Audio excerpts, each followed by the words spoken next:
পাঁচুটাও আড্ডায় অ্যাবসেন্টিং করছে, এখনো পাত্তা নেই। পাঁচুদা মনে হয় আজকে আড্ডায় আসবে না। হোয়াট? কি হয়েছে কি পাঁচুর? হ্যাঁ, পেট ছেড়েছে নাকি?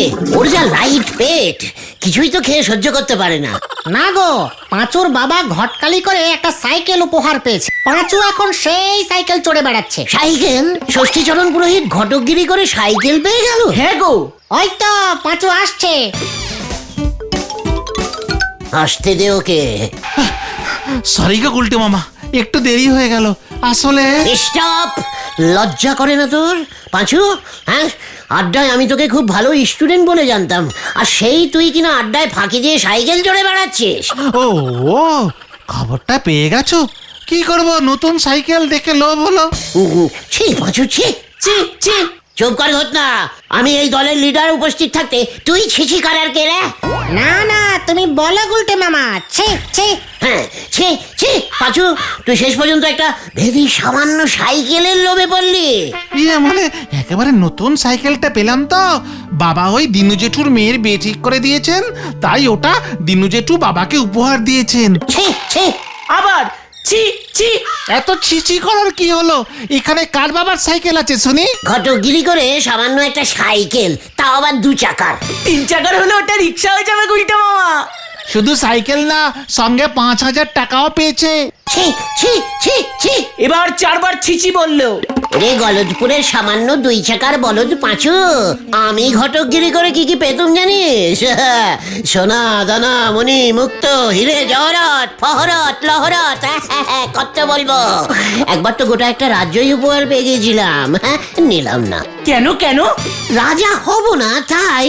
ওরে ঘটকগিরি একসময় আমার জাত পেশা ছিল রে। তুমিও ঘটক ছিলে গুলটে বাবা? অলবাদ ছিলাম, একেবারে যাকে বলে রাজঘটক। কেসটা কি গো, একটু খুলে বলো না গুলটে মামা। অনেক দিন আগের কথা রে। ইংরেজরা তখনও আমাদের দেশটার খোঁজ পায়নি। তোমার বয়স কত গুলটে মামা? ঘটনা শুরুতেই ব্যাগরা দিবি না বলে দিলাম। ঘটন চুপ কর না। হ্যাঁ, তারপর তারপর তুমি বলে যাও গুলটে মামা। আমি তখন নামজাদা ডাক সাইটে ঘটক, বুঝেছিস? দেশ বিদেশে এই গুলটে ঘটককে তখন লোক এক ডাকে চেনে। দিনে অন্তত 2টো বিয়ে না দিয়ে জলই স্পর্শ করতাম না। জয় গুরু। তারপর একদিন হঠাৎ ডাক পড়লো উৎপিণ্ড দেশের রাজা শ্রী ভূষণ্ডের কাছ থেকে। উৎপিণ্ড দেশ? সেটা কোথায় গুলটে মামা? পাঁচু, ঘোতনটা কিন্তু আবার ব্যাগড়া দিচ্ছে। গৌতম তুমি বলো তো গুলটে মামা। রাজার ডাক বলে কথা, ফেলাও যায় না। এদিকে হাতে তখন 50টা বিয়ে দেওয়া বাকি, অনিচ্ছা সত্ত্বেও গেলাম, বুঝলি? তারপর আমাকে দেখে রাজা তো একেবারে হাঁপ ছেড়ে বাঁচলো।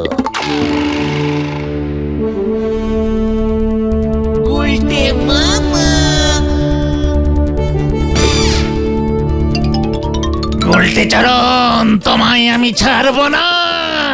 না ছাড়লে আমি যে নড়তে চড়তে পারবো না রাজামশাই।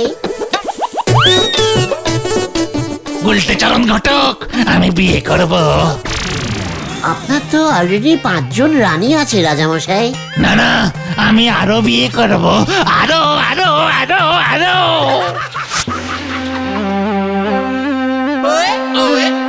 আমি প্রতি মাসে একটা করে বিয়ে করতে চাই গুলটে ঘটক। কেন রাজামশাই, জেনে শুনে কেন অশান্তি ডাকছেন? না, আমার শত্রু দেশ ওই হুড়ুমতালের রাজার 170টা রানী, আমি ওকে হারাতে চাই। আপনার রাজপ্রাসাদে হুড়ুমতাল লেগে যেতে পারে রাজামশাই, তখন কিন্তু আপনি আমাকে কিছু বলতে পারবেন না। আমি কিছু শুনতে চাই না, আজ থেকে তুমি আমার রাজঘটক। যাও যাও, কাজে লেগে পড়ো। জয় গুলটে মামাকে। তারপর তারপর তারপর আর কি, শুরু হয়ে গেল এই গুলটে ঘটকের খেল। মানে ভেরি ইজিক্যালি সোজা, প্রতি মাসেই ওই ভূষণ্ডী রাজার একটা করে বিয়ে দেওয়া স্টার্ট করলাম। জয় গুরু। আশেপাশের কোনো রাজ্যের রাজকন্যাই বাদ পড়লো না, বুঝেছিস? আসলে সব বাপের মেয়েরাই চাইতো মেয়ের বিবাহ এই গুলটে ঘটকের হ্যান্ডেই হোক। নামের একটা ব্যাপার আছে না। শেষ পর্যন্ত কটা বিয়ে দিলে? 9 করে 16খানা বিয়ে দিয়েছি। রাজামশাইও খুব খুশি হয়ে বস্তা বস্তা হিরে জহরত মণি মুক্ত শক্ত পুক্ত সব দিচ্ছে। মাত্র 16টা? আরে তারপরেই তো লাগলো গন্ডগোল। গন্ডগোল? ভেরি ক্যালটাবুলাস টাইপের গন্ডগোল। রাজামশাইয়ের তখনও পুরনো 5 জন আর নতুন 16 জন, মোট 37 জন রানী। 16×5 = 37। কবে হলো গুলটে মামা? আবার ব্যাগড়া দিচ্ছে গতনটা। এই তোর এই ব্যাগড়া দেওয়া স্বভাবটা ক্রমেই খুব ঝগড়ামেন্টিক হয়ে যাচ্ছে বলে দিচ্ছি। কিন্তু ওরে ব্যাগড়া দেওয়া বলদ ঘটন, গন্ডগোল ভালো করে গোল পাকাতে পাকাতে বাকি বিয়েগুলো দিয়ে ফেলেছিলাম, বুঝেছিস? আমি কি বসে থাকার লোক নাকি? তাই তো তারপর কি নিয়ে গন্ডগোল বাঁধলো গুলটে মামা? বুঝতেই পারছিস, এতগুলো রানী একসঙ্গে থাকলে যা হয়। রাজামশাই ভুল করে একদিন দামি একখানা হীরের আংটি মধ্যরানীকে দিয়ে ফেলেছিল লুকিয়ে। ব্যাস কিভাবে জানি বাকি রানীগুলোর কাছে খবরটা লিক হয়ে গেছিল। ব্যাস বাদলো ক্যাচাল। সব কটা রানী ওই একই রকম হীরের আংটি রাজামশাইয়ের কাছে ডিমান্ডিং করে বসলো। এদিকে ওই রকম আংটি মার্কেটে আর পাওয়া যাচ্ছে না। লেগে গেল ঝামেলা। মধ্যরানী বাদে বাকি রানীরা রাজামশাইকে ঘেরাও করলো। প্রথমে চিৎকার চেঁচামেচি, তারপর শুরু হলো হাতাহাতি। ব্যাস রানীরা সবাই মিলে রাজাকে মারছে, কোলে তুলে লোপালুপি করছে, চিৎকার করছে, আংটি চাই, আংটি চাই, আমার চাই, আমারও চাই, এই সব। জয় গুরু। রাজামশাই এমন ঠ্যাঙানি খেলো না যে ভয়ে একেবারে দৌড় দিল। কোথায়? সোজা জঙ্গলে। সেই যে গেল আর এলো না। যা, আর তোমার কি হলো? আমিও রাজঘটকের চাকরিতে রেজিগনেটিং দিয়ে চলে এলাম। কিন্তু তুমি ঘটকগিরি ছাড়লে কেন? ওরে গলতপুরের ভ্যাবলা বলদ পাঁচু, আর মেয়ে কই? আশেপাশের যত মেয়ে ছিল বিয়ে দেওয়ার মতো সবারই তো বিয়ে আমি ওই ভূষণ্ডী রাজার সঙ্গে দিয়ে দিয়েছি ততদিনে। জয় গুরু। তবে আমি ঠিক করেছি আবার আমি ঘটকগিরি শুরু করব। ওই পাঁচুর বাবা ষষ্ঠী পুরোহিত যদি ঘটকালি করে সাইকেল পেতে পারে তবে আমি মার্কেটে নামলে দেখবি আজ তো একখানা জাহাজ পাবো। শুরু করে দাও গুলটে মামা। বিকেলে নড়ার চায়ের দোকানে মিটিং করে চা খেতে খেতে ঘোষণা করব। এখন যা তোরা বাড়ি চলে যা, আমাকে একটু প্ল্যানিং করতে হবে। কি জানি আবার কি হয়। আপনি বড় নেট করে ফেললেন গুলটে বাবু। এখন আর বিয়ের জন্য ঘটকের কোনো দরকার পড়েনি। কেন এখন লোকজন কি বিয়ে করা বন্ধ করে দিয়েছে নাকি? তা কেন করবে? এখন বিয়ের পাত্র পাত্রীর যোগাযোগ সব ওই খবরের কাগজের মাধ্যমেই হয় গো। আপনি দেখতেছি কিছুই জানেন নে। পাঁচু নড়া কি ঠিক কথা বলছে? হ্যাঁ গো গুলটে মামা। ওই যে হরিপদ বাবু ওর মেয়ের জন্য ভালো একখান ছেলের খোঁজ এই এখানে এই আমার চা খেতি খেতি খবরের কাগজেই পেতম পেয়েছিল। ছেলে ও মা পাস, বয়স 38, সরকারি চাকরি। ও মা পাস মানে? আরে উচ্চ মাধ্যমিক গো, সে আপনি জানবেন নে। আপনি তো ক্লাস 8-এ ডবল ফেল মেরে স্কুল ছেড়েছে। আমার উপর রাগ দেইকে কোনো লাভ নেই। তার থেকে বরং গ্রামের দিকে যে আপনার ঘটকালি ব্যবসা শুরু করেন, তাতে কিছু ফল পাবেন বলে মনে হয়। ঠিক আছে, আমিও তোকে বলে দিলুম নোরা, এ তল্লাটের 1 নম্বর ঘটক না হয়ে আর তোর দোকান মুখো হব না। এই চল তোরা। হয়ে গেল, চল রে। ভগবান যা করেন তা দেখতেছি মঙ্গলের জন্য করেন। হরি বল। নরদা কিন্তু ঠিক কথাই বলেছে গুলটে মামা, তুমি খামোকা রাগ করছো। পাঁচু তোর বাবার সাইকেলটা কাল সকাল হলেই আমাকে দিয়ে দিবি। কেন? আমি ওই আউশপল্লী গ্রামে যাব। মার্কেটটা আমাকে নিজে ঘুরে দেখতে হবে। দেখবি আমি কেমন বলে বলে বিয়ে করাবো। জয় গুরু। নোরার থোঁতা মুখ ভোঁতা করতে আমিও জানি। ঘটক চাই, ভালো ঘটক আছে। ঘটক চাই, ঘটক। ঘটক চাই, ঘটক। ছেলে মেয়ের বিয়ে দিতে হলে চলে আসুন। আমি বিদেশি ঘটক, আমি বিদেশি ঘটক। ও কাকা, আপনার ছেলে না মেয়ে? 3 খান মেয়ে গো। কি কাণ্ড, মেয়েগুলো তো বিয়ে দিতে হবে। কেমন ছেলে পছন্দ কাকা? আমার তো ইচ্ছে শহরের ছেলের সঙ্গে মেয়েগুলোর বিয়ে দেব। আরে কি কাণ্ড, আগে বলবেন তো কাকা। ঠিক আছে, সব হয়ে যাবে। 3টে ভালো বিদেশি শহরের ছেলে আছে। তা বাবা তুমি কে হে? এই গায়ে তো তোমাকে আগে দেখিনি। কাকা বিদেশ থেকে আমি এসেছি। এই গ্রামে নাকি অনেক মেয়ের বিয়ে হচ্ছে না ভালো ছেলের অভাবে। বিদেশি ঘটক আমি। চোখ বন্ধ করে ভরসা করতে পারেন। কাকা আপনার মেয়ে তিনটের বয়স কত? একটা তো বাবা 4 ক্লাসে পড়ে, আরেকটা 2 ক্লাসে উঠেছে, আর ছোটটা তো গত মাসে জন্মেছে। কি বলছেন কাকা? এক্ষুনি মেয়ের বিয়ে দেবেন নাকি? সে আমি কোথায় বললুম, তুমি তো খোঁজ নিতে এলে বাবা, তা ভাবলুম তোমার খাতায় মেয়ে তিনটের নাম তুলে রাখি। ইয়ে মানে কাকা মিস ইন্টারস্ট্যান্ডিং হয়ে গেছে বুঝেছেন। হ্যাঁ আমি বরঞ্চ যাই, পরে পরে আবার আসবো বুঝেছেন। মেয়ে আছে? ছেলে না মেয়ে? আরে খুব ভালো পাত্র। মেয়ের বিয়ে দেবেন? ভালো ছেলে, ছেলে ইংরেজিতে কথা বলে। ছেলের ট্রান্সপোর্টের ব্যবসা, 30খানা রিক্সা আছে। কি ব্যাড টাইপের কঠিন কাজ রে বাবা। এই গাঁয়ের ছেলে মেয়েগুলো তো নিজেদের বিয়ে নিজেরাই সেটিং করে রেখেছে। এখানে আমি ফিটিং হব কোথায়? যেগুলো এখনো ফ্রি আছে সেগুলো আবার শহরে গিয়ে বিয়ে করবে বলছে। এই যে বাবা, এই শুনলাম তুমি নাকি বিদেশি ঘটক। দাদু আপনার নাতি নাকি নাতনি? নাতিও না নাতনিও না। বলে কার বিয়ে ঠিক করতে হবে দাদু? এই দেখো না বাবা, আমার যদি বিয়েটা দিতে পারো। ইয়ে মানে আপনি?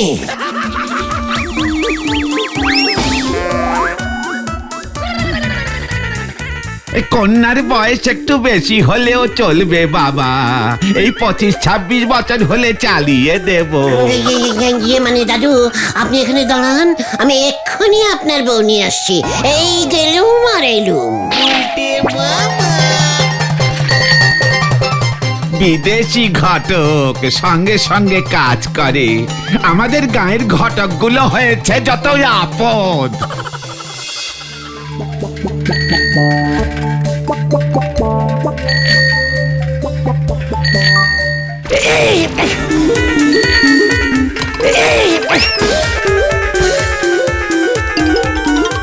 কি অন্ধ নাকি আপনি? বিদেশি ঘটকের সাইকেল দেখতে পাচ্ছেন না? সারি বাবা, গায়ে বিদেশি ঘটক ঢুকেছে শুনে দৌড়ে আপনারে ধরতে এলাম। আমার মেয়েটারে উদ্ধার করেন ঘটক বাবু। কি ইয়ে মানে হ্যাঁ অবশ্যই অবশ্যই। বিদেশ থেকে তো এই জন্যই আমি এসেছি। আমার মেয়ের নাম বিচলি। ভারী সুন্দর নাম তো। বয়স কত? বয়স বেশি না বাবা, তবে বিয়ের উপযুক্ত হয়ে গেছে। ভারী সুলক্ষণা মেয়ে আমার। আপনার মেয়ের কোনো ছবি আছে? ছবি তো তোলা হয়নি, তবে বাবা তুমি যদি নিজের চোখে একটিবার দেখো তোমারও পছন্দ হয়ে যাবে। ইয়ে আমি তো বিয়ে করব না, মানে বিদেশের এই সব নিয়ম আছে। ঠিক আছে আপনি যখন বলছেন তখন চলুন আপনার মেয়েকে দেখেই আসি। চলো বাবা, ওই দিকে আমার বাড়ি।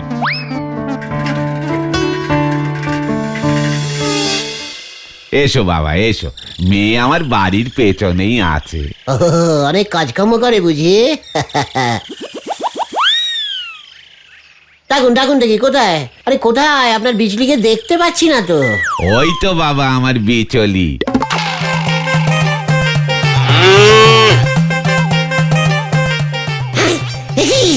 গরু একেবারে নিজের মেয়ের মতো করে মানুষ করেছি ওরে। হ্যাঁ বাবা, তোমারই আমি ছাড়বো না বাবা। আরে ভাইটু কি ক্যালটাবুলাস গ্রাম রে বাবা, গরুকে বিয়ে দিতে বলছে। এই গ্রামে কোনো কাজ হবে না, কোনো কাজ হবে না মনে হচ্ছে। ঢুকে আমাদের বাজার খারাপ করছে। আমরা এত ঘটক থাকতে তুই কেড়ে হতচ্ছাড়া।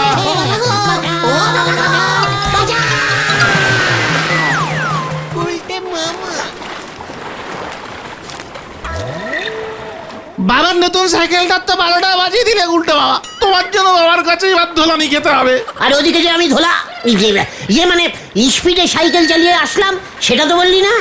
ওই গ্রামে যে এত ঘটক জমা হয়ে রয়েছে সেটা তো আমাকে আগে বলবি। সবকটা আমাকে দেখে ভয় খেয়ে গেছে। হ্যাঁ, আর তুমি ওদের দেখে ঘটনা মুখ সামলে টক্কর বলে দিলাম। কিন্তু এখন কি হবে? নরাজার থোতা মুক্ত আর ভোঁতা করা হলো না। তুমি তো চ্যালেঞ্জিং হেরে গেলে গুলটে মামা। ব্রেন্ডি, এই গুলটে গুহ কোনোদিন চ্যালেঞ্জিং হারে না, এই তোকে আমি বলে দিলুম। সে তো আমরা দেখতেই পাচ্ছি। হ্যাঁ, দেখতে যা। আমি ভাবছি আর বেপাড়ায় গিয়ে ঘটকালি করব না, এই গল দুপুরে বউনি করব। ও তাই বুঝি? উল্টো মামা, এই দেখো তাহলে, ইনি হলেন মালতী দেবী। হোয়াট ইজ মালতী দেবী? বাবার কাছে এই ছবিটা অনেক দিন ধরে পড়ে আছে। অনেক চেষ্টা করে ওনার বিয়ে দেওয়া যাচ্ছে না। বয়স ওনার 56। কেন? ওনার কি একটা মুদ্রা দোষ আছে। মুদ্রা দোষ মানে ব্যাড দোষ? হ্যাঁ হ্যাঁ হ্যাঁ, কি একটা জানি আছে। সে তো তোদেরও আছে, তার জন্য কি বিয়ে হবে না?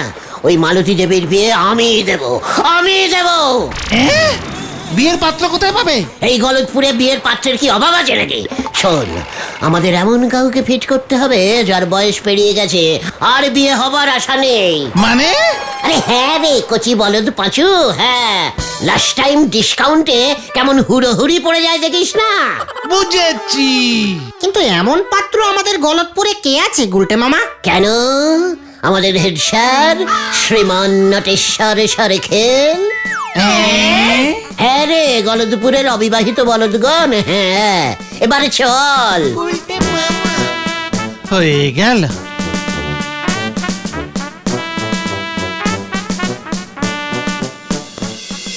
তোর এত বড় সাহস! স্যার, আপনার লাস্ট চান্স কিন্তু। এ সুযোগ আপনি হারাবেন না স্যার। কি নাম বললি? মালতী, মালতী বালা সুন্দরী, বয়সেই সবে মাত্র 51। আপনার তো 61। একেবারে একে একে মিলে যাচ্ছে। মা পাস, রন্ধনে পটিয়েছি, বুঝেছেন? মালতী দেবী একজন খুব ভালো হেড স্যার খুঁজছেন স্যার। তাই বুঝি? তা উনি এখনো বিয়ে করেননি কেন?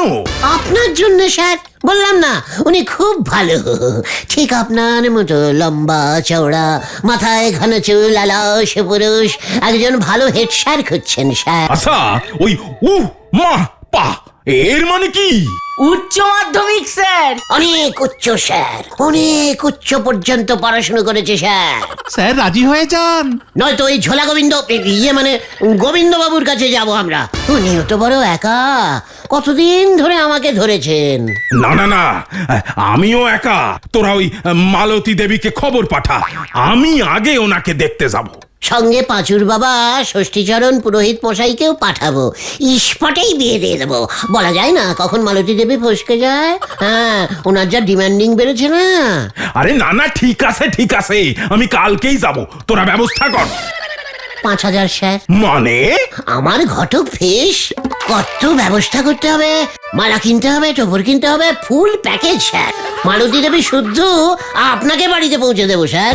ও, তোরা আবার এই ব্যবসাও শুরু করেছিস? আমি তো ভেবেছিলাম আমার উপকার করতে চাস বোধহয়। ঠিক আছে, আগে আমি গিয়ে দেখা করি, তারপর সব ঠিক থাকলে তখন টাকা। ঠিক আছে, তাহলে আজ বিকেলেই কিন্তু ওনার ঠিকানাটা আপনাকে আমি ফোনে বলে দিচ্ছি। ঠিক আছে স্যার, মানে বলছিলাম এখন 1500 টাকা অ্যাডভান্স হবে স্যার? না, হবে না। ঠিক আছে ঠিক আছে ঠিক আছে স্যার, আমি আসছি তবে। মালতীবালা সুন্দরী, নামটা মনে থাকে জানো স্যার? বাবা তো ঠিকানা বলে দিয়েছে, বললো আশা খুবই কম, কি জানি কি হয়। চুপ কর পাঁচু, 5000 টাকা।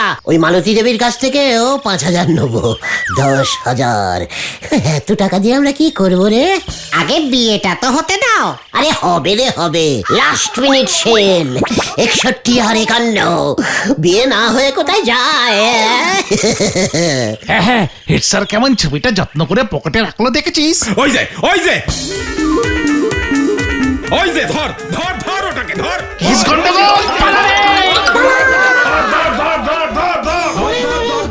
আমি তো জানি না কেন আমি তাড়া খাচ্ছি রে। ওরে বাঁচাইয়ে! হতচ্ছাড়া পাজি, ধর ওটাকে।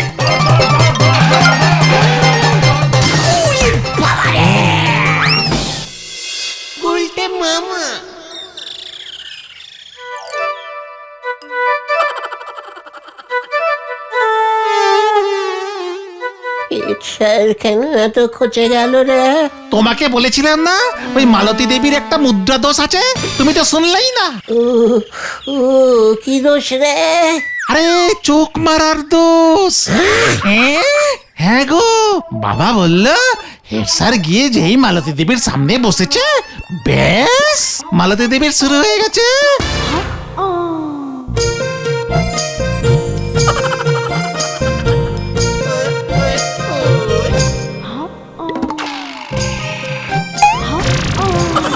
কি উনি এসব কি করছেন? ওই ওই আবার একই, আমি হলাম গিয়ে একজন হেড স্যার, আর আমাকে কি না উল্টে উল্টে তোকে আমি ছাড়বো না তোকে। সত্যি ভেরি ব্যাড দোষ রে। আমি আর ঘটগিরি করবো না রে ভাই যুগন। তাহলে তুমি কি করবে? ভাবছি এখন থেকে অন্যের বিয়েতে সানাই বাজাবো। হ্যাঁ রে।